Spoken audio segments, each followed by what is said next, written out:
Al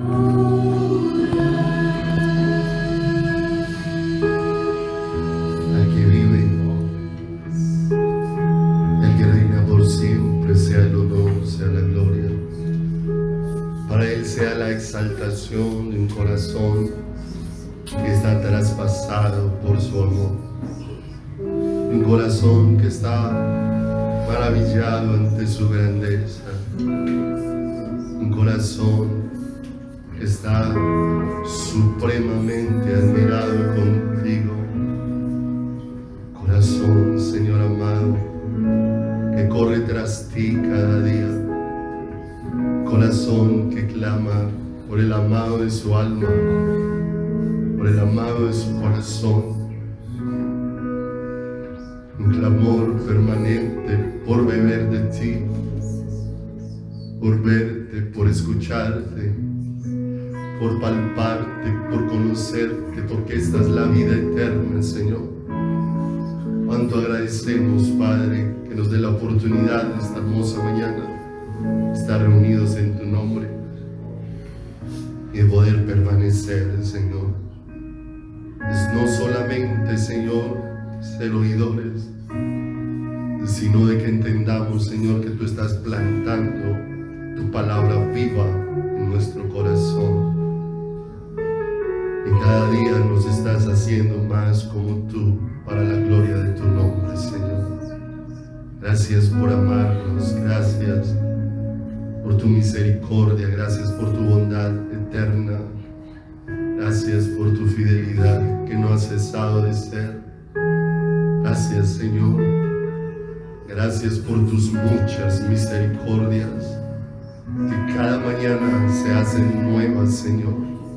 Gracias, precioso Dios, aún por permitirnos esta mañana la gracia de honrarte con nuestro dar y de tomar, Señor, con gratitud de lo que tu mano nos ha dado, para con ello honrarte, para con ello bendecirte, para con ellos serte fiel a ti, el único y soberano Dios, para con ellos serte fiel a ti, el único y verdadero Rey de los cielos. Bendito Dios, te damos gracias, Señor eterno, te damos gracias, precioso Dios de los cielos. Gracias por toda esa fidelidad tuya, Señor, que no ha dejado de ser,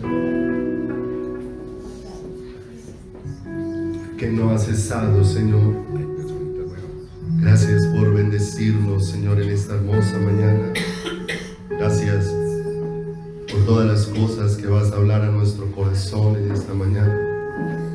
Gracias por el amor que nos brindas. Gracias, Señor, que tú puedes abrir nuestro entendimiento y con tu luz alumbrar nuestros ojos espirituales para poder ver, Señor, tu belleza, porque solo en tu luz veremos la luz, y solamente tú puedes alumbrar nuestro corazón, nuestro espíritu y nuestro entendimiento para poder verte a ti, Señor, al escudriñar cada porción de la palabra, Señor.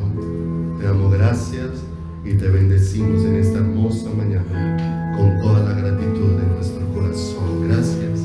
En el santísimo nombre de Jesús. Amén y amén, Señor. Aleluya. Buenos días. Dios bendiga. Bueno verles en esta hermosa mañana.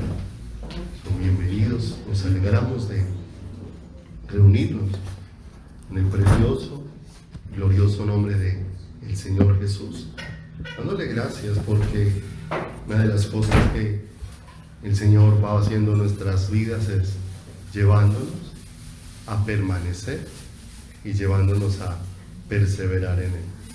Ese permanecer y ese perseverar vienen de la mano del Señor.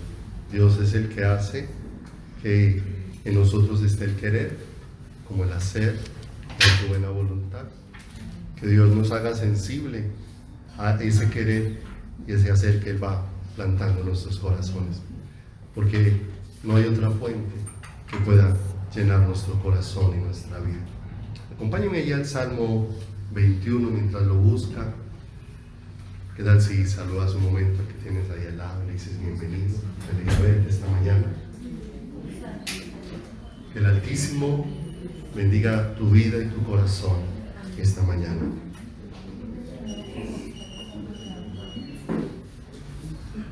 Libro de Salmos, capítulo número 21, Salmos 21.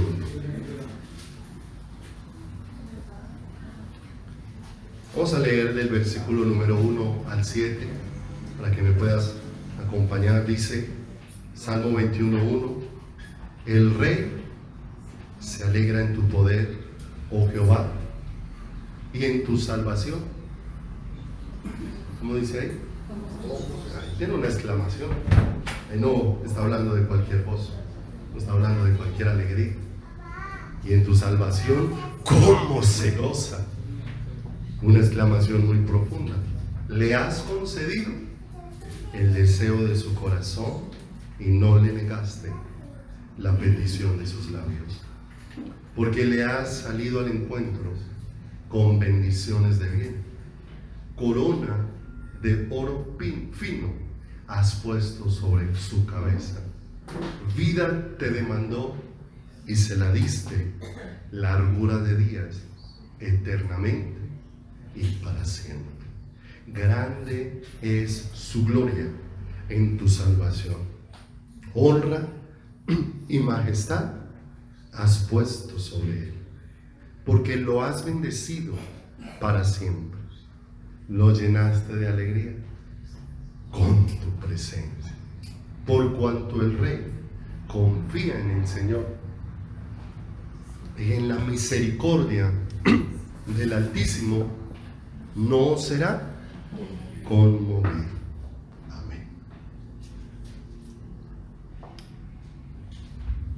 Qué hermoso este salmo y toda la descripción que este salmo hace.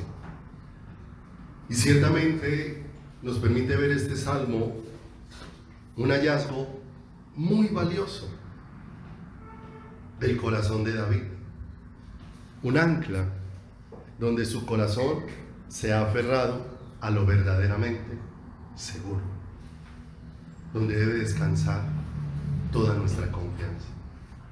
Y no son palabras que de pronto surgieron en el corazón de un ser humano, sino son palabras escritas por Dios mismo en un corazón.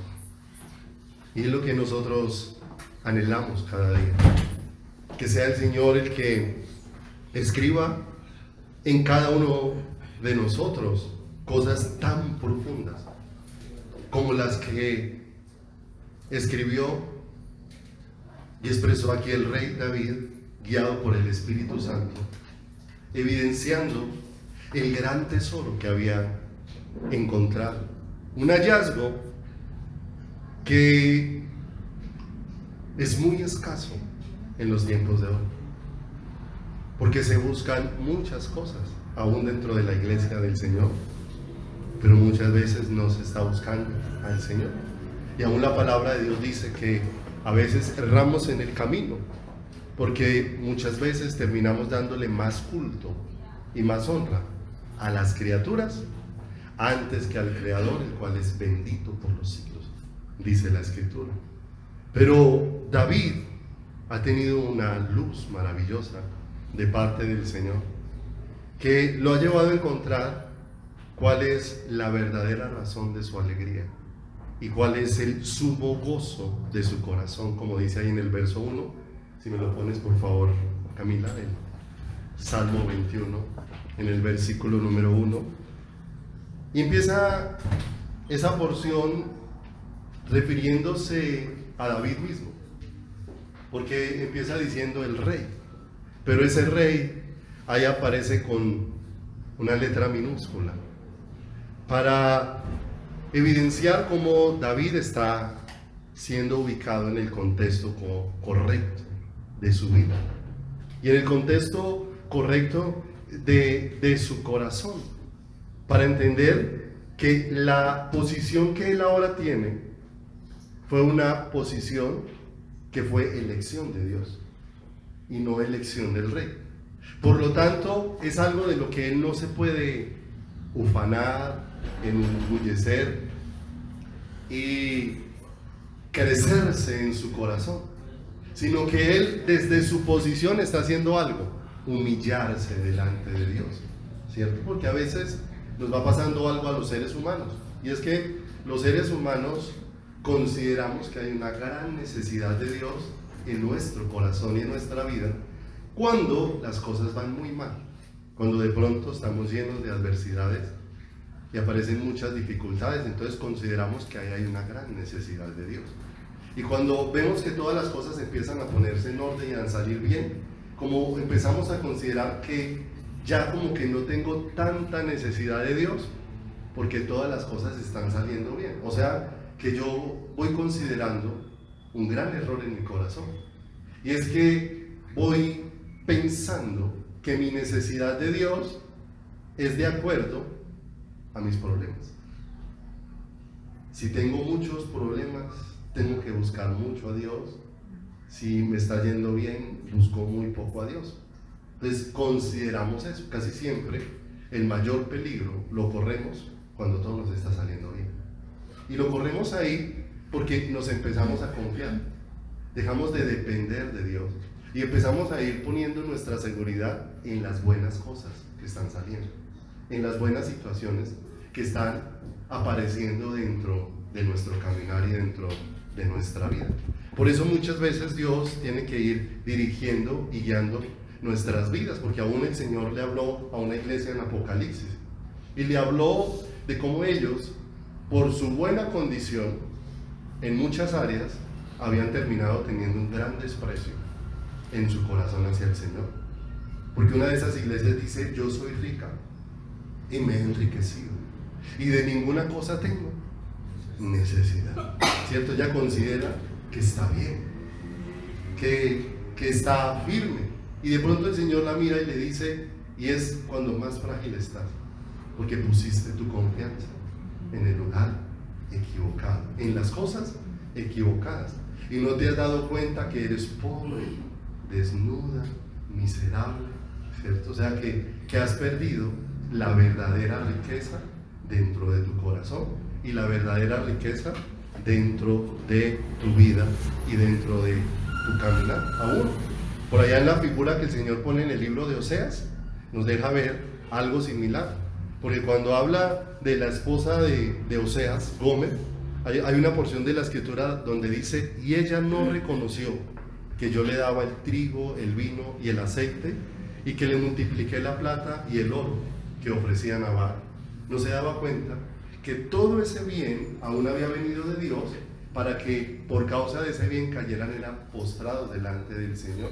Aún la palabra de Dios dice en el libro de Romanos que no olvidemos que el bien de Dios es que me conduce también al arrepentimiento. Su bien sobre mi vida me va conduciendo a caer postrado delante de ¿quién? A caer postrado delante de mí. Entonces empieza el Señor ubicando algo muy especial aquí dentro del corazón del rey David, que escribe este salmo. Por eso él empieza diciendo el rey, y está en letras ¿qué? Minúsculas, ¿cierto? ¿Quién le había dado esa posición? ¿Quién lo había ungido? ¿Quién lo había levantado para estar en ese lugar? El Señor. Pero eso hacía que David se humillara delante del Señor. Mira lo que dice Romanos capítulo número 12, versículo número 3, cuando venía hablando de que reconociéramos las misericordias de Dios. Romanos 12:3, venía hablando de las misericordias de Dios, y que por sus muchas misericordias presentáramos nuestras vidas como sacrificio vivo, santo, agradable al Señor. Pero ahora en el verso número 3 de Romanos dice: digo pues, por la gracia que me es dada, a cada cual que está entre vosotros, que no tenga más alto concepto de ¿qué? Que el que debe ¿qué? Que el que debe tener. Porque muchas veces yo puedo empezar a tener un concepto equivocado de quién soy delante del Señor, por no oír al Señor, por no palpar al Señor, por no ir conociendo quién es Dios. Y si nosotros vemos, el Señor tuvo que hacer una obra bien tremenda en la vida de un hombre como Nabucodonosor, porque a oídos de Nabucodonosor, ¿sí?, el nombre de Dios, las maravillas de Dios no eran algo extraño. Nabucodonosor había proferido muchas veces aún decretos en favor de Dios, pero siempre se refería como el Dios de Daniel, como al Dios de Ananías, Misael y Azarías, ¿cierto? Pero no se refería a él como el Dios de su corazón, como el Dios suyo. Y es más, el Señor se revela a Nabucodonosor cuando le hace el primer sueño y le muestra muchas cosas y se turba el corazón del rey, y el Señor permite que a Daniel le sea revelado esto, y Daniel se presenta delante del rey y da testimonio diciendo: lo que el rey soñó y su interpretación no lo pueden decir ni astrólogos, ni magos, ni adivinos, pero hay un Dios en el cielo que revela todos los misterios. Allí está delante de él y empieza a narrarle el sueño. El rey lo recuerda, y no solamente el sueño, sino que le da la interpretación de ¿quién?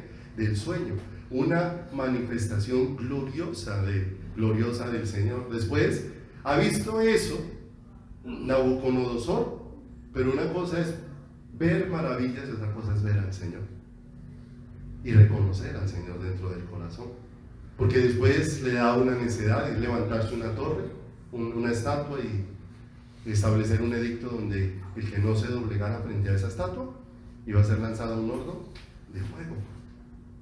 Y dice que ese horno había sido ordenado que se calentara 7 veces más de lo normal, o sea que eso era fuego puro.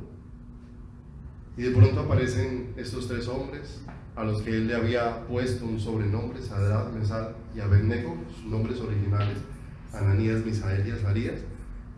Y la orden era que si ellos no se doblegaban iban a ser lanzados al horno de fuego, al horno de fuego. Y ellos, qué hermoso, cuando hay convicciones en nuestro corazón más fuertes que las presiones externas, porque esas convicciones en su corazón les llevó a ellos a entender algo, que sus vidas dependen de Dios y que sus vidas están para honrar al Señor y para depender de Él. Ellos se presentan delante del rey y hacen saber: servimos a Dios y no vamos a adorar la estatua que has construido.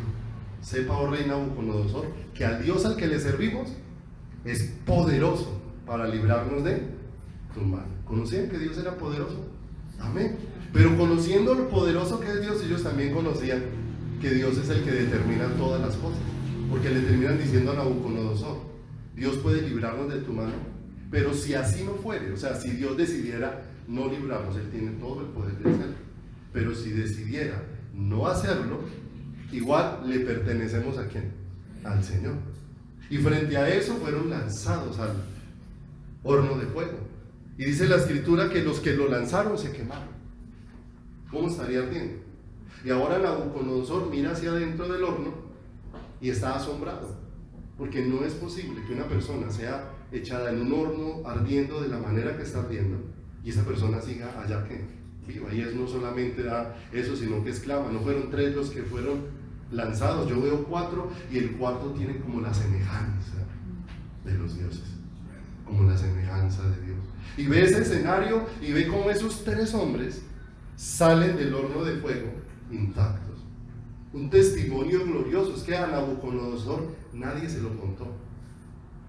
No fue el testimonio que alguien vino a darle, sino fue una vivencia personal que él tuvo allí, ¿cierto? Y quedó maravillado con lo que ocurrió allí, mas no quedó maravillado con Dios, porque a veces nosotros podemos estar maravillados con lo que ocurre en un culto, pero no maravillados con Dios, maravillados con una canción, maravillados con la predicación, maravillados con muchas cosas, pero no maravillados con Dios. Y eso marca una diferencia, porque el estar maravillados con cosas y no con Dios hace que mi vida no tenga un cambio profundo para correr a los brazos del Señor.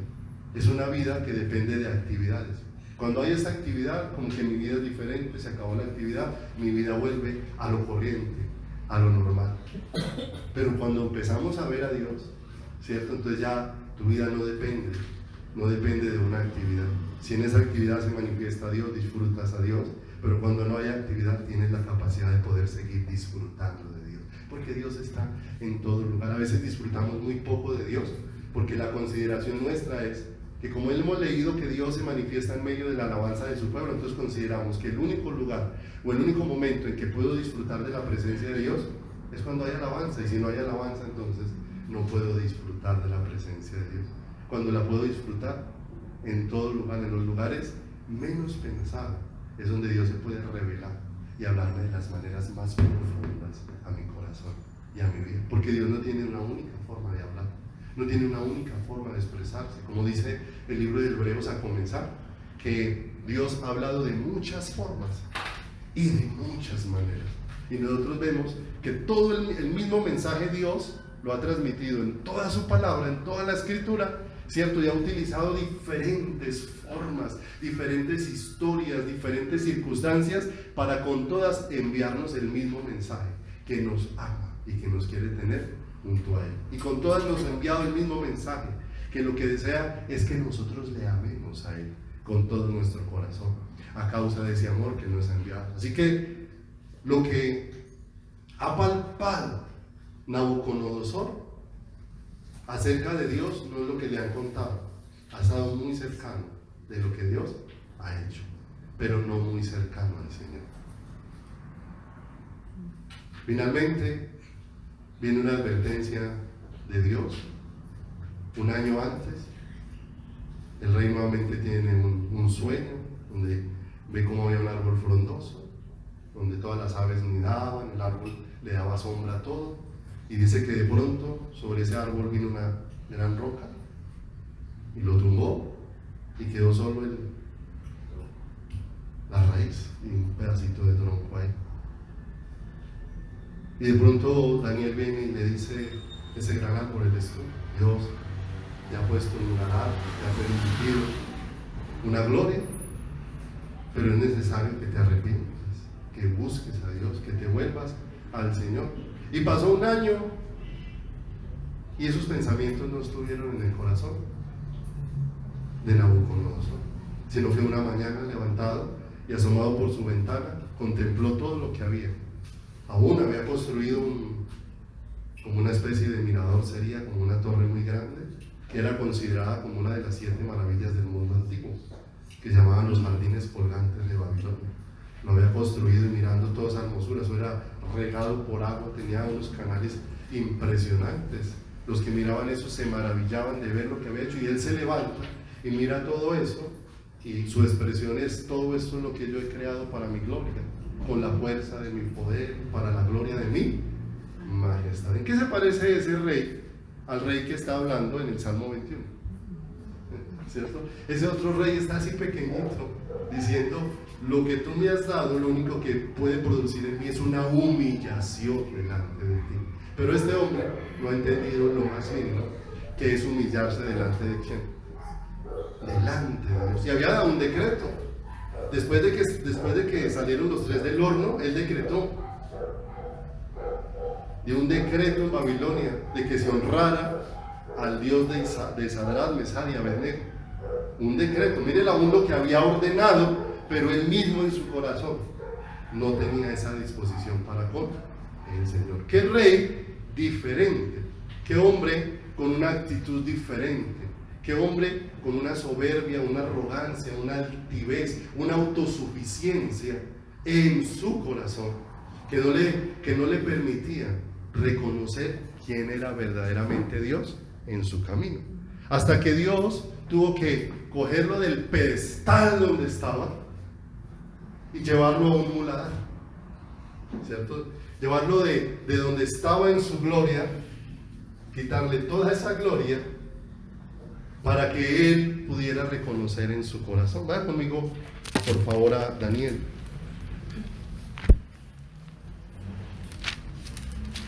En el capítulo número 4, Daniel capítulo número 4,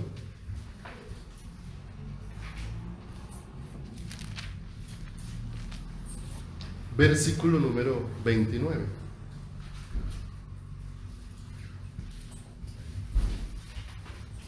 Daniel capítulo 4, verso 29.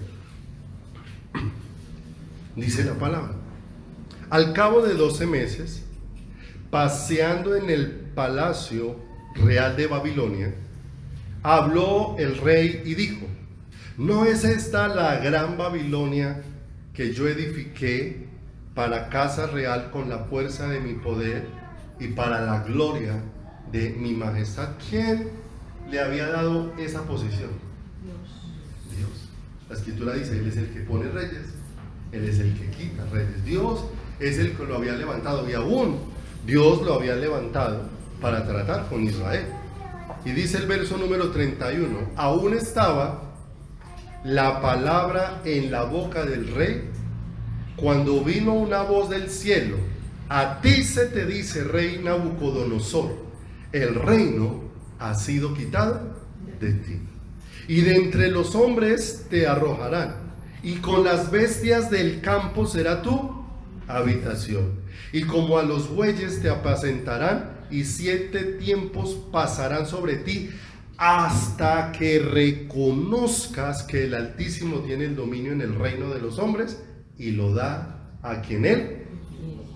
En la misma hora se cumplió la palabra sobre Nabucodonosor y fue echado de entre los hombres. Y miren la condición: comía hierba con los bueyes. ¿Dónde quedaron los manjares de su mesa? Su cuerpo se mojaba con el rocío del cielo. ¿Dónde quedaron sus elegantes vestiduras? Dice, hasta que su pelo creció como las plumas de águila y sus uñas como las de las... O sea, ¿dónde quedó todo lo que él pudiera mostrar? No solamente lo que quería mostrar afuera, sino lo que quería mostrar de su propia vida. Si vemos, prácticamente tendría que ser un hombre como irreconocible, en la forma en que le creció el pelo, las uñas, en los hábitos que adquirió. Pero sabe que esto fue tan necesario en la vida de Nabucodonosor, porque ciertamente los seres humanos con sencillez no recibimos las cosas, y a veces necesitamos ser triturados para poder entender las cosas verdaderamente valiosas para nuestro corazón. Este hombre tuvo oportunidades de Dios antes, en su sueño, cuando echó a los hombres en el horno de fuego. Con todas estas cosas tuvo la oportunidad de poder mirar al Señor, pero si miraba a su alrededor y veía que todo estaba bien, pues eso no lo motivó. Antes veía que todas las cosas salían cada vez mejor, hasta que se engrandeció su corazón. Pero Dios tuvo que preparar un momento y un escenario donde lo llevó 7 tiempos, dice aquí la escritura, a vivir completamente como un animal. Pero aún bajo esa situación vemos el cuidado maravilloso de ¿quién? Del Señor sobre este hombre. ¿Qué se proponía el Señor? ¿Destruir la vida de Nabucodonosor o destruir la arrogancia, la altivez, el orgullo y la independencia que tenía? Porque muchas veces nosotros vemos las dificultades, pero no vemos qué es lo que es necesario que sea roto dentro de nuestras vidas, para que haya un verdadero reconocer de quién es Dios dentro de mi corazón y dentro de mi caminar. Verso 34 dice, ¿más al fin de qué? Mas al fin del tiempo, yo Nabucodonosor alcé mis ojos al cielo, y mi razón me fue, y bendije al Altísimo, y alabé y glorifiqué al que vive. ¿Cierto? ¿Te acuerdas que antes yo fue una orden? Que todos los pueblos adoren al Dios de Daniel. Pero mire lo que este proceso hizo en el corazón ¿de quién? De Nabucodonosor. Y bendije al Altísimo, y alabé y glorifiqué al que vive para siempre, cuyo dominio es sempiterno y su reino por todas las edades. Todos los habitantes de la tierra, miren, ya ahora el rey está donde le pertenece. Donde le pertenece. Todos los habitantes de la tierra, y ahí quién estaba incluido, son como, ¿cierto? Porque a veces nosotros creemos que la gloria de este mundo hace más a una persona, ¿cierto? Y empiezan a considerarse. Mire, la gloria de este mundo le cambia a una persona la forma de mirar, la forma de hablar, la forma de caminar. la forma de expresarse, la forma de vestirse, ¿cierto? Se creen como de otro mundo, como de otro nivel, ¿cierto? Y muchas veces no se dan cuenta, aquí como lo está reconociendo ¿quién? Nabucodonosor, que todos los habitantes de la tierra son como ¿qué? Son como nada. La gloria del hombre, dice la escritura, es como la hierba que hoy es y mañana se recoge y es echada, es como la flor que en un abrir y cerrar de ojos ¿de qué? Se marchita. Así es la gloria del hombre. O sea, el hombre tanto que le gusta correr tras lo que se marchita y se destruye con tanta facilidad, ¿cierto? Y dice acá, todos los habitantes, verso 35 de la tierra, son considerados como nada, y él hace según. O sea, ¿por qué estaba el rey donde estaba? Porque Dios hizo su voluntad, ¿cierto?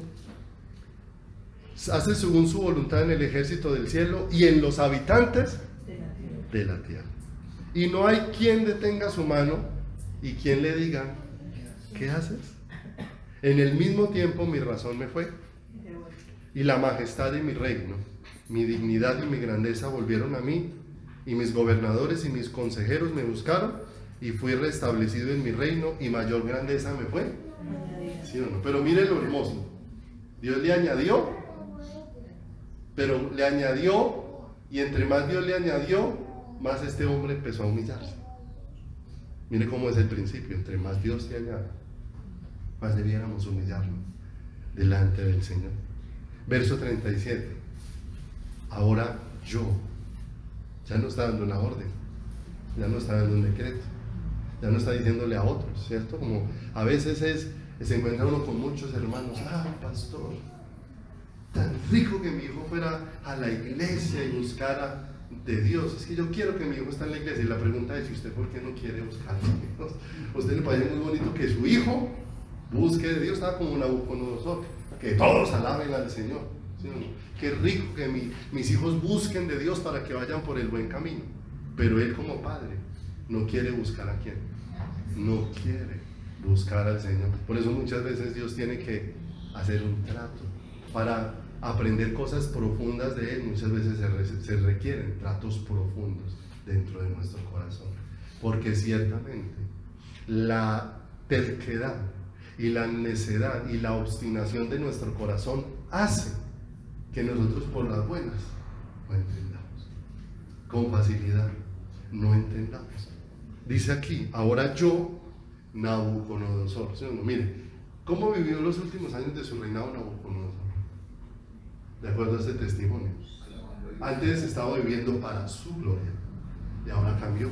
Ahora yo alabo, engrandezco y glorifico. Ahora sí supo cuál era el rey. Ahora ya no soy yo el rey, ahora el rey es ¿quién? Porque todas sus obras son verdaderas y sus caminos, y él puede humillar a los que andan en soberbia.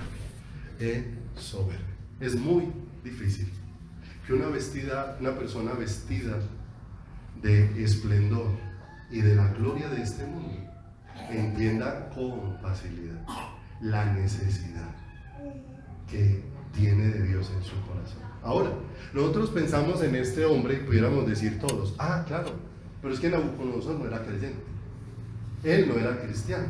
Todo esto era necesario que le sucediera porque es que Nabucodonosor era de Babilonia, era una persona del mundo, era una persona que claro, vio muchas cosas de Dios, pero realmente él no estaba buscando a quién, al Señor. Pero Dios tuvo misericordia y lo acercó. Conmigo al libro de Jonás, por favor, un momento, y miramos a dónde tuvo que llevar Dios a uno que sí era cristiano y a uno que sí era creyente, ¿cierto?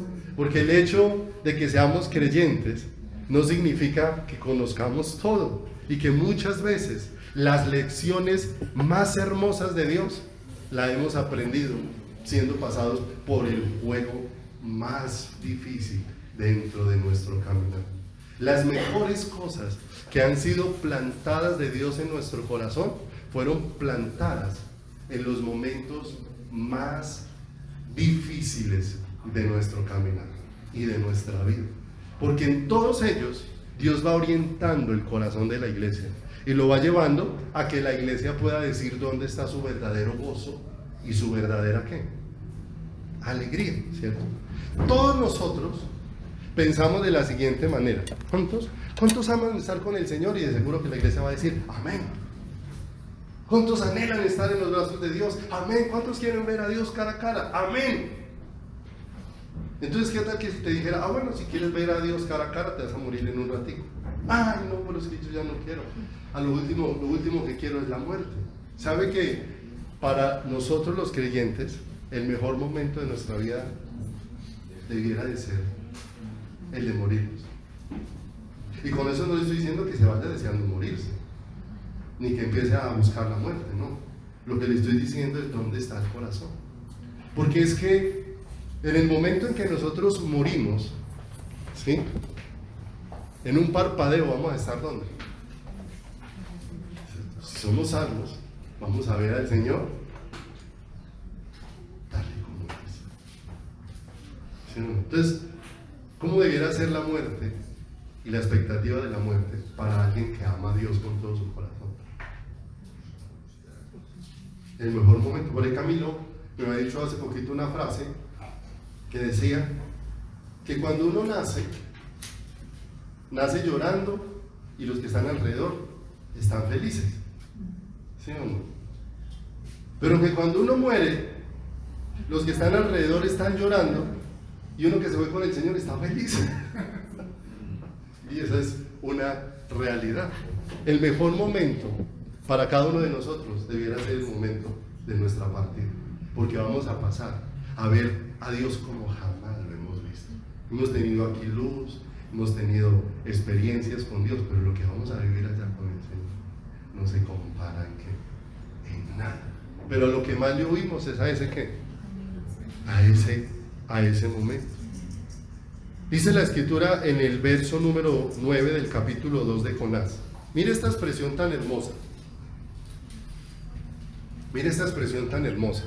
Dice: mas yo con voz de alabanza te ofreceré sacrificios. Mire, pagaré lo que las salvaciones de quién es del Señor. Las salvaciones de Jehová es del Señor. Y estas palabras son sumamente profundas, pero ¿saben? Que para poder el Señor llevar a Jonás a entender esto, tuvo que llevar a Jonás a las profundidades del mar. Tuvo que llevarlo, porque el Señor le habla a Jonás de su salvación y lo envía como un mensajero a la ciudad de Nínive. Y le dice: esta ciudad se ha llenado de maldad, ve y anúnciales. Pero Jonás se levantó y se fue en otra dirección. Y dice la escritura que Dios mismo levantó un pez grande que cogió y tomó ¿a quién? A Jonás. Y ese pez estaba instruido por Dios para llevarlo aún a donde ni siquiera los hombres hoy en día, con toda la tecnología que tienen, son capaces de llegar. Porque dice que fue llevado por ese pez a donde nacen las montañas, a lo más profundo del mar, ¿cierto? Y lo más precioso, uno empezar a considerar esa situación real, porque eso no es un asunto ficticio, a tal punto que el Señor en el Nuevo Testamento da testimonio de la realidad, o sea, de que esto no era una parábola, de que esto no era una historia figurada, de que esto realmente fue un acontecimiento que sucedió. Porque el Señor le dijo a los que pedían señal: no les será dada sino la señal del profeta Jonás, que como estuvo 3 días, 3 noches en el vientre del pez, así estará el Hijo del Hombre, ¿cierto? O sea, él da un testimonio de que esta historia no es una cosa ficticia, no es como el ejemplo que el Señor utiliza en muchas ocasiones de la parábola del sembrador, donde utiliza una historia para figurar una verdad espiritual. Aquí hay una realidad esto aconteció. Esto fue real. Lo llevó hasta lo profundo del ¿qué? Del Señor. Lea del verso 17 del capítulo número 1 de Jonás, 1:17 dice: pero el Señor tenía preparado un gran pez que tragase a Jonás, y estuvo Jonás en el vientre del pez 3 días y 3 noches. ¿Sí o no? 3 días y 3 noches para el conteo nuestro. Porque ¿qué se podría ver en el vientre de ese pez? En lo profundo del mar. ¿Cierto? Tal vez allá se perdió el conteo de las horas. ¿Y usted sabe cómo se le hace el tiempo a uno cuando está en angustia? Porque este hombre fue llevado allí. Entonces dice el 2: entonces oró Jonás al Señor su Dios desde el vientre del pez y dijo: invoqué en mi angustia. ¿Cómo estaba el corazón de él? Allá. ¿Usted se imagina? Es que no había forma ni siquiera de que el pez dejara salir a Jonás allá donde estaba. Porque igual si lo dejaba salir, iba a morir por la presión del agua. Es más, a la distancia que estaban, no le daba tiempo para salir a flote. O sea, no le daba tiempo. Realmente, ¿cómo se vio Jonás en el vientre del pez? Sentenciado a muerte. Y solo cuando se vio sentenciado a muerte, fue donde empezó a tener luz de dónde estaba la respuesta de su corazón. Porque antes de eso, ¿en quién estaba confiado Jonás? En sí mismo. Y estaba confiado en sí mismo. Porque mire la realidad de esto. A veces confiamos tanto en nosotros mismos que por eso hacemos nuestro parecer y no la voluntad de Dios. Caminamos en lo que creemos y no en lo que Dios ha dicho. ¿Cierto? Estamos caminando en nuestros propios deseos. Así estaba caminando este hombre. Y dice: oró a Dios desde el vientre del pez y dijo: invoqué en mi angustia al Señor, y él ¿qué? Ahora, ¿cómo sería el clamor de Jonás en ese vientre?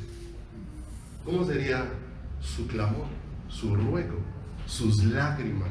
¿Cómo se estaría desboronando su corazón? ¿Sí o no? Allí. Y dice: desde el seno del Seol, o sea, desde la muerte misma, clamé, y mi voz ¿qué? El Señor dice: me buscaréis y me hallaréis, porque me buscaréis de todo.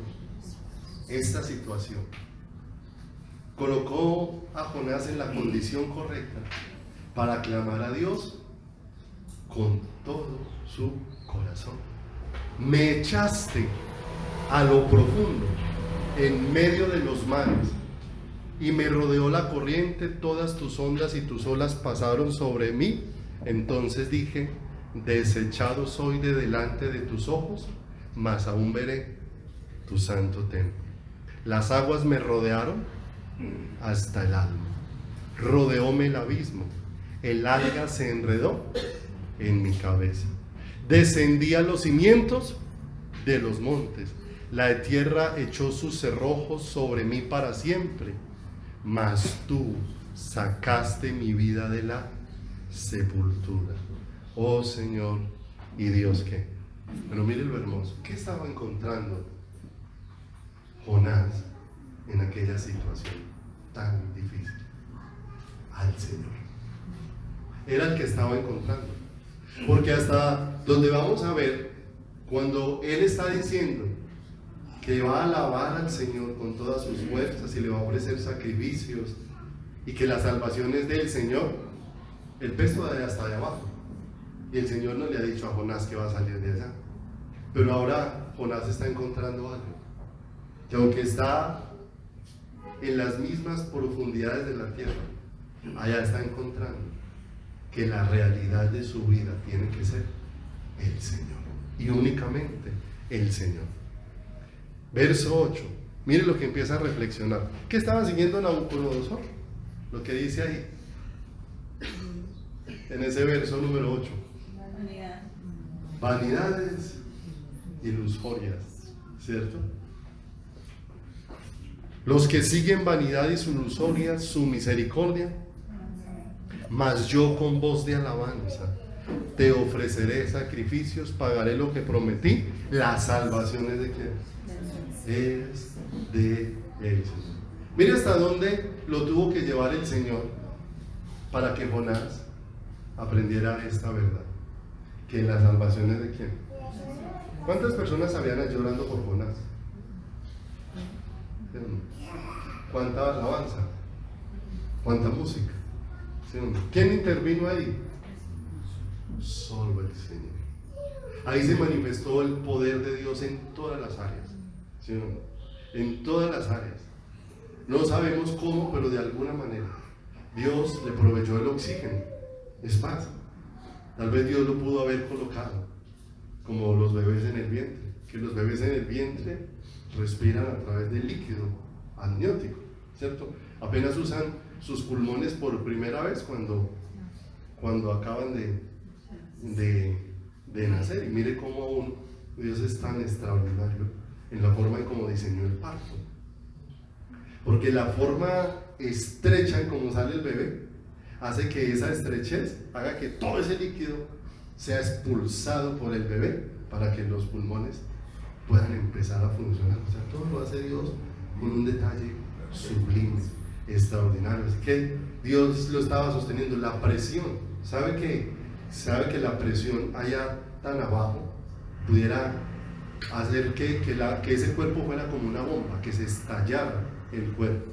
Y el Señor colocó dentro de ese pez la presión justa, de manera que fuera conservada. O sea, todo ese escenario en el que el Señor estaba humillando, mire que así como el Señor humilló a Nabucodonosor y cuidó de él, porque mire, 7 años viviendo como una bestia y no enfermó, Dios cuidando de él, pero quebrantando su corazón. Ahora Daniel, Jonás estaba experimentando Dios quebrando el corazón de Jonás, pero con un cuidado extraordinario sobre la vida de él. Como dice el Señor, es que yo no busco la muerte del que muere. Él no estaba buscando eso. Él lo que quiere es traer salvación a quién, a nuestro corazón, y traer salvación a nuestras vidas. Así que el escritor del Salmo 21 no empezó a hablar de cómo el rey se alegraba en el poder de Dios y se gozaba en su salvación como algo que apareció de la noche a la mañana, porque no estamos hablando de cualquier gozo, no estamos hablando de cualquier alegría, estamos hablando de lo que inunda el corazón de un ser humano, lo que inunda el corazón de una persona. Vaya conmigo, por favor, otra vez ahí al Salmo 21, Salmos 21.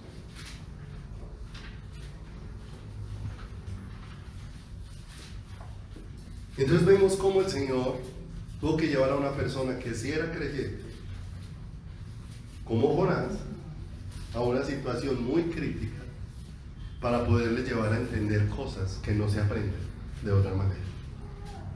Nosotros queremos aprender cosas profundas de Dios, pero sin que pasemos por ninguna situación. Hace unos días me encontré con un joven que me dijo: mi sueño es pagar servicio militar. Le dije: qué bueno. Dijo: pero mi sueño es pagar mi servicio militar en una oficina, que yo pueda entrar a las 8 y salir a las 12, entrar a las 12 y salir a las 6, que ojalá me dejen dormir en la casa. ¿Sí? Y yo lo miré y le dije: entonces usted no tiene ni idea de qué es ser soldado.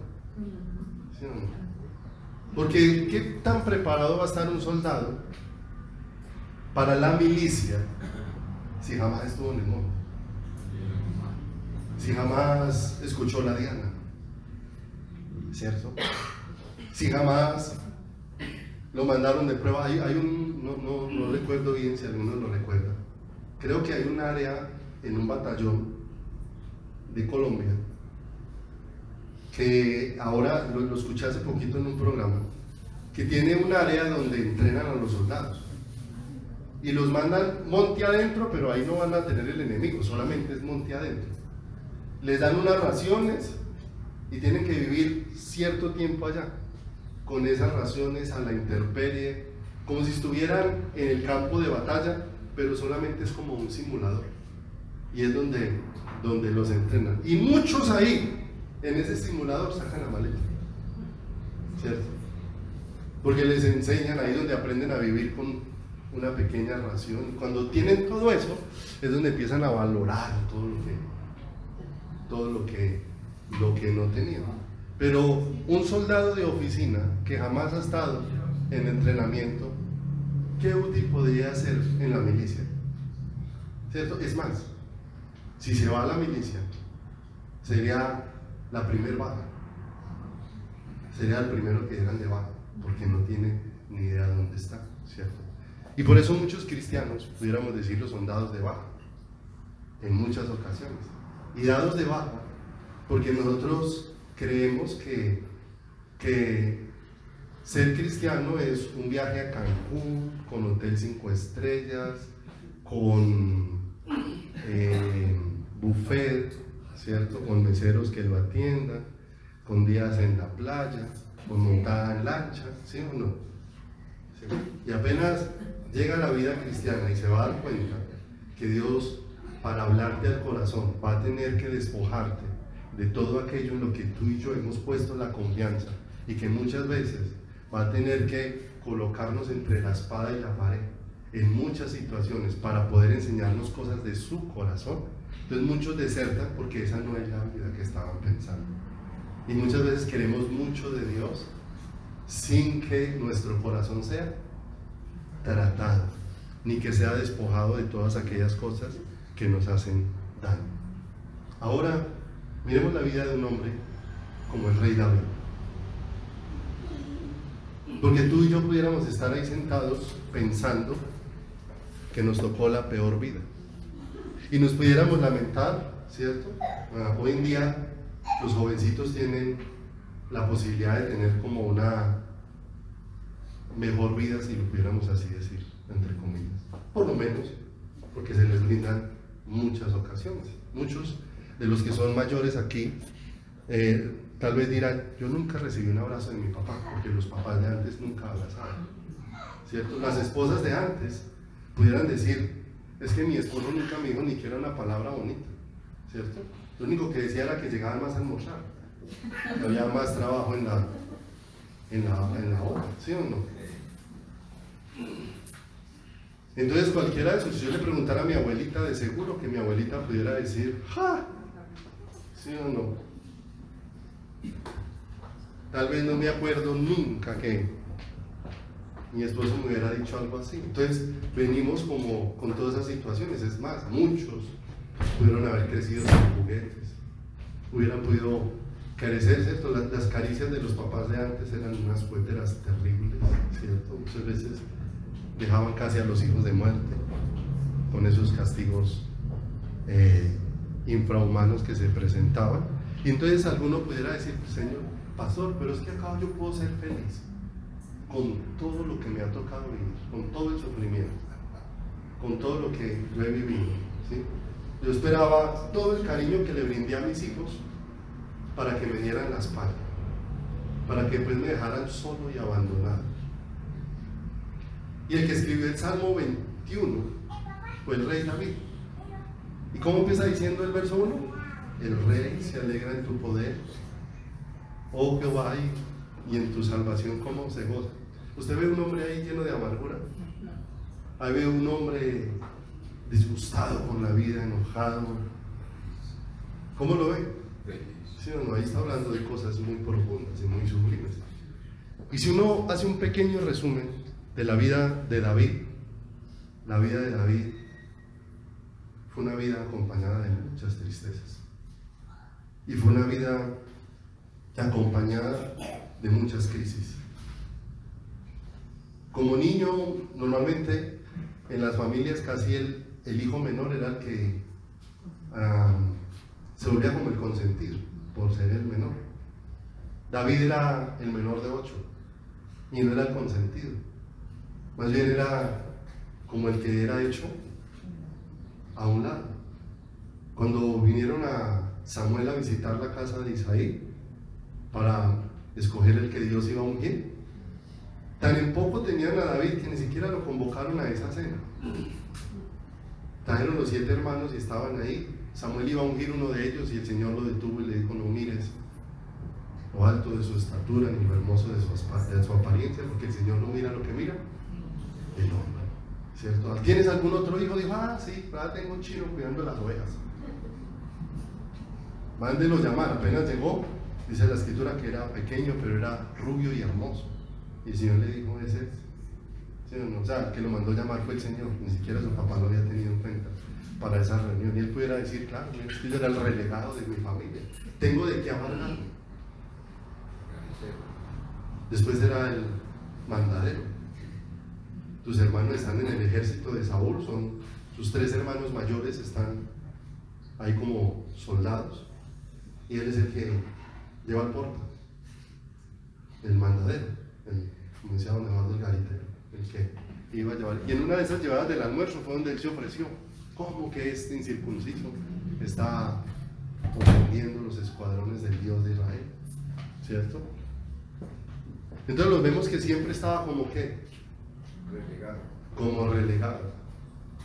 Junto a eso vemos que pasó situaciones complejas. Me llamó una que encontré mucho la atención y quiero que me acompañen. Primera de Samuel 18, 17. Tal vez hoy es la primera vez que leí esta porción, por lo menos entendí un poco de ella en la escritura. Primera de Samuel, capítulo 18, verso 17. Entonces ya está relegado por su familia. Lo dejaron plantado en el altar a David. Tremendo. Lo dejaron plantado en el altar. Ya tenía más razones para ser un amargado. 18, primera de Samuel 18, 17. ¿Estamos ahí ya? Entonces dijo Saúl a David: he aquí yo te daré Merab, mi hija mayor, por mujer, con tal de que me seas hombre valiente y pelees las batallas de Jehová. Mas Saúl decía: no será mi mano contra él, sino será contra él la mano de los filisteos. Él quería comprometerlo para que fuera a la guerra y que lo que lo mataran fueran los enemigos. Dice: pero David respondió a Saúl: ¿quién soy yo, o qué es mi vida, o la familia de mi padre en Israel, para que yo sea yerno del rey? Y llegado el tiempo en que Merab, hija de Saúl, se había de dar ¿a quién? Fue dada por mujer a Adriel Meloita. ¿Te das cuenta? Cuando llegó el tiempo de casarse, se la dieron a otro. Se la entregaron a otro. Y seguimos mirando la vida de David. Su familia realmente vivió desastres.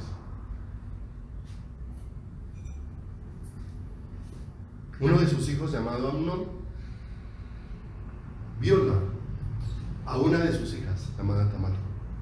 Ahora, ¿cómo puede estar el corazón de un padre que ama a 2 hijos? Y a los 2 hijos que ama, uno hiere profundamente la vida del otro. Porque si es doloroso escuchar del abuso, que haga algún extraño, ahora cuánto más doloroso el abuso ahí.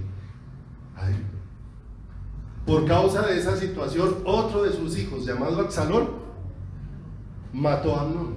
O sea, dentro de sus hijos, David tiene un violador, y dentro de sus hijos tiene una. O sea, con lo que llevamos ya era suficiente como para que este hombre viviera en amargura y totalmente desahuciado frente a la vida. Después este Absalón se levanta ¿contra quién? Contra David, para sacarlo de su trono. Se levanta de esa condición. Después de eso vemos que cuando ya era David viejito, Otro de sus hijos, llamado Adonías, se levantó cuando ya no tenía fuerzas. Se levantó y empezó a establecerse como rey. O sea, que fuera de toda la persecución que sufrió con Saúl, porque David tocaba el instrumento para un espíritu que atormentaba a Saúl. Y llegó un momento donde el corazón de Saúl aborrecía a David por causa de la muerte de Goliat, porque cuando regresaron la gente empezó a gritar: Saúl mató a sus miles y David a sus 10,000, y dice que desde ahí el corazón de Saúl aborreció a quien, ¿cierto? O sea que tenía un suegro que lo aborrecía, porque él sí, finalmente una de las hijas de David llamada Mical, de Saúl llamada Mical, era mujer de David, y siempre lo persiguió. ¿Para qué? Para matarlo. ¿Cuántos años vivió huyendo David, escondiéndose de Saúl? Tuviera todas las razones del mundo para ser una persona que viviera en profunda amargura.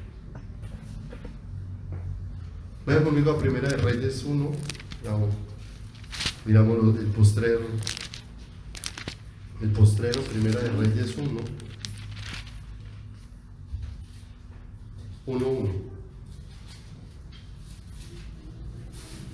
Tuvo varias esposas, tuvo varios hijos,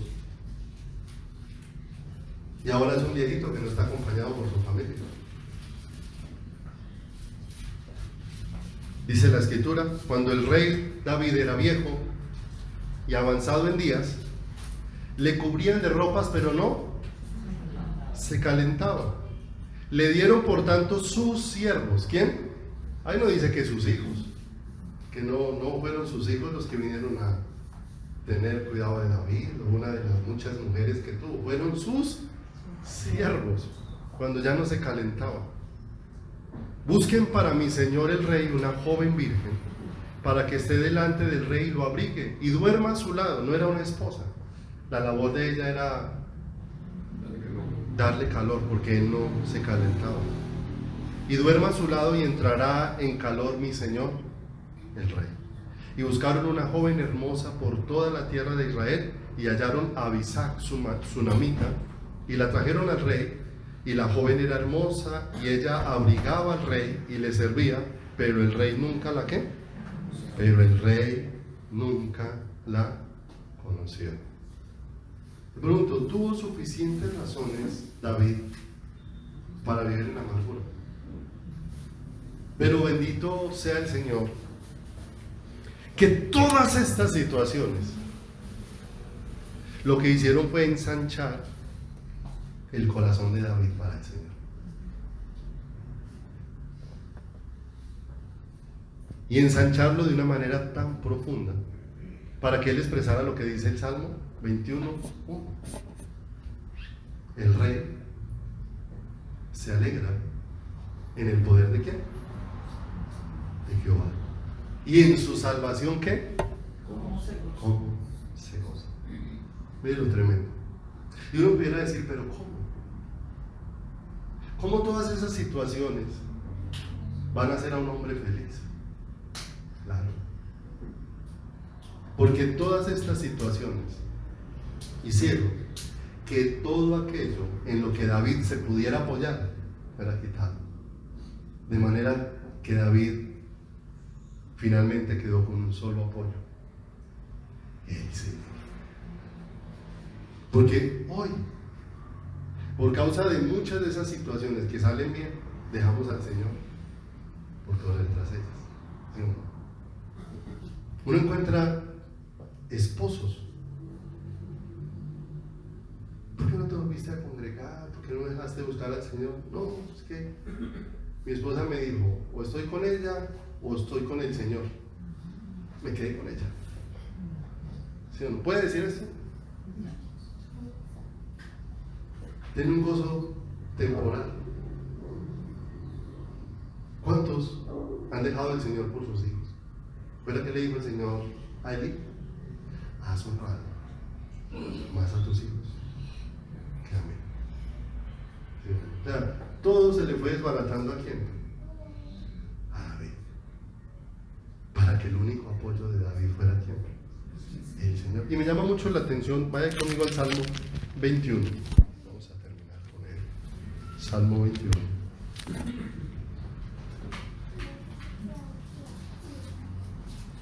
Que un hombre con tantas situaciones que pasaron en su vida, y dice que en el verso 2 Dios le respondió la oración. Dice el verso 2: le has concedido el deseo de su corazón y no le negaste la petición de sus labios. Entonces, con tantas situaciones que debiera haber puesto David en las manos del Señor, bueno, y si el Señor le respondió y le concedió los deseos de su corazón y lo que él le pidió, bueno, ¿por qué entonces todas las circunstancias de David no cambiaron? ¿Por qué no narramos entonces de que tuvo una buena esposa? De que tuvo unos buenos hijos, de que tuvo una vejez rodeado de toda su familia alrededor de él. Porque ¿sabe qué fue lo que el Señor, qué fue lo que David le pidió al Señor? ¿Y qué fue lo que el Señor le concedió? Porque es que a veces nosotros estamos centrados en pedir muchas cosas que tal vez son las que Dios quiere desbaratar en nuestro corazón. Si pasas al verso número 4, te vas a dar cuenta qué fue lo que pidió David. ¿Qué fue lo que pidió? Vida te demandó y se la diste. Largura de días eternamente. Ahí no está hablando de la vida temporal aquí. Ahí está hablando de la vida eterna. Porque ¿quién va a vivir eternamente sobre la tierra? Como seres humanos, como estamos, ninguno. ¿Qué pidió David? ¿Cuál era el clamor de su corazón? Porque vean, hay cantidad de personas que tienen buenas cosas, esposas que tienen buenos esposos con una amargura, hijos que tienen buenos padres y totalmente desilusionados de la vida, padres que tienen buenos hijos, personas que tienen buenos trabajos y buenas economías, y teniendo todo eso, ninguno puede decir lo que dijo David aquí en el verso 1: el rey se alegra en tu poder, oh Señor, y en tu salvación, ¿cómo se goza? ¿Sí? Cuando vemos la vida del apóstol Pablo, la Biblia describe que estuvo en camino de ladrones, que estuvo en peligro de muerte, lo apedrearon, parecía muerto, y de ahí prácticamente Dios lo resucitó. Lo latigaron varias veces, he recibido 40 azotes menos uno, 3 veces dijo. Bueno, cantidad de cosas que no hubiera podido hacer alguien que echara para atrás. Pero cuando él se refiere a esa luz que Dios da de la vida eterna, el apóstol Pablo expresa que las aflicciones del tiempo presente no son comparables con la gloria que en nosotros ha de manifestar. O sea, ¿dónde tiene su corazón? ¿Dónde tiene la expectativa? ¿Dónde tenía su corazón David? ¿Dónde estaba su corazón? ¿Cuánto era la luz? Pero esa luz no la recibió arriba, estando en los montes altos. Es más, a más altura está una persona, menos puede conocer las profundidades que hay en él. Entonces el Señor tuvo que bajar a Nabucodonosor de la altura en la que estaba y prácticamente enterrarlo para que pudiera descubrir quién es Dios. ¿Quién es Dios? Y tuvo que hacerlo con Jonás. Era un cristiano que necesitaba luz del Señor y luz de Dios. ¿Cómo lo necesitamos? ¿Qué? La iglesia. Verso número 3 dice: porque le has salido al encuentro con bendiciones. O sea, ¿cómo se siente una persona bendecida con todo ese pocotón de problemas? Porque en el verso número 6 dice cuál es la bendición que él ha recibido. Porque lo has bendecido, lo llenaste de alegría con tu presencia. Mi amado, la amargura no va a dejar nuestro corazón, porque todo mejor va a dejar nuestro corazón cuando la alegría de nuestro corazón sea la presencia de Dios. Y eso fue lo que entendió David. Por eso la palabra de Dios dice que David terminó en una buena vejez. No dice que era, mire, hasta no se calienta solo, pero no está amargado, no está culpando a nadie, no está señalando. Ese viejito está disfrutando de la presencia de Dios. Así lo tuvieran que sacar cargado. Está disfrutando de la presencia de Dios. Con cada cosa se sientes, pero amado por el Señor, cuidado por el Señor, rodeado por Dios, porque lo has bendecido para siempre. Su presencia es la que nos llena de ¿qué? De alegría. El verdadero gozo en nuestro corazón es Él. Nada más. El resto nos puede hacer reír. Es más, hay muchas personas que rieron mucho, pero mucho, minutos antes de suicidarse. Porque nosotros confundimos risa con gozo. Y muchas veces podemos tener mucho gozo y estar derramando lágrimas. ¿Se da cuenta? Que confundimos muchas cosas. Pero tenemos que ser conducidos, pero no vamos a ser conducidos de pico en pico. Es cuando somos llevados allá en lo profundo, donde no son mis fuerzas, donde mi corazón puede clamar como el de Jonás. Como clamó el corazón de Jonás en el vientre de ese pez: Señor, de aquí no salgo vivo sino por tu poder, por tu gracia. Y cuando ese pez sale y abre su boca y lo echa allá en esa playa, ¿sí o no? Lo único que podía decir Jonás: esto solamente es obra de Dios, esto solamente es obra del Señor. Verso número 7. Y Steven, por favor, me acompañes. ¿A qué llevó todo esto al rey? Todo ese trato del Señor, toda esa respuesta de Dios, a que ahora toda la confianza del rey esté puesta en el Señor. Qué hermoso. O sea que miren, que la confianza no es algo que se construye con la teoría.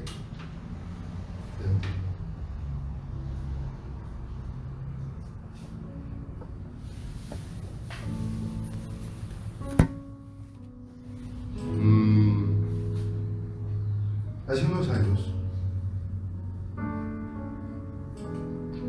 yo veía cómo los otros manejaban y tenía el deseo de aprender a conducir. Cuando le preguntaba a alguien, ese alguien me explicaba con mucha claridad: este es el close, este es el freno, todo esto, todos los aspectos, esta es la primera, esta es la segunda, ¿cierto? El asunto es que uno salía feliz y decía: tan fácil que es manejar. Me sentaban en el volante, apenas estaba probando los pedales y ya me estaban temblando las piernas. ¿Se da cuenta cómo cambia de la teoría a la realidad? No había empezado ni siquiera a aprender el carro, apenas me había acabado de sentar en él. Estaba apenas tocando en un carro apagado, cogiendo la palanca, y ya me estaban temblando las piernas. Cuando lo encendí me estaba temblando.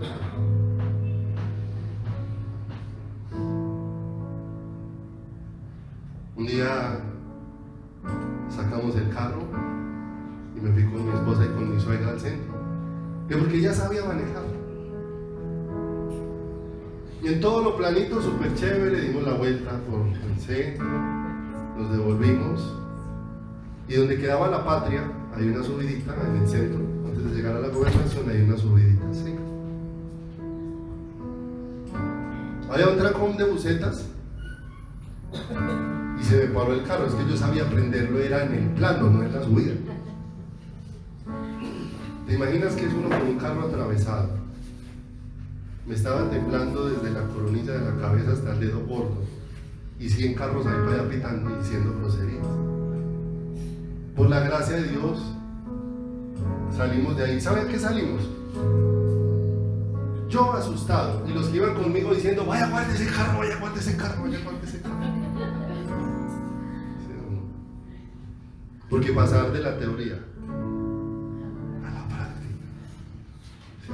Y la confianza del Señor, muchas veces vamos a estar temblando en nuestro corazón, temblando, diciéndole: Señor, estoy que siento que me muero, pero ayúdame a esperar en ti, a confiar, y que tú seas el ancla segura donde esté enganchado mi corazón, por cuanto el Rey confía en Jehová, y en la misericordia del Altísimo no será conmovido. Vamos a orar en esta mañana. Padre, estamos muy agradecidos contigo en esta hora.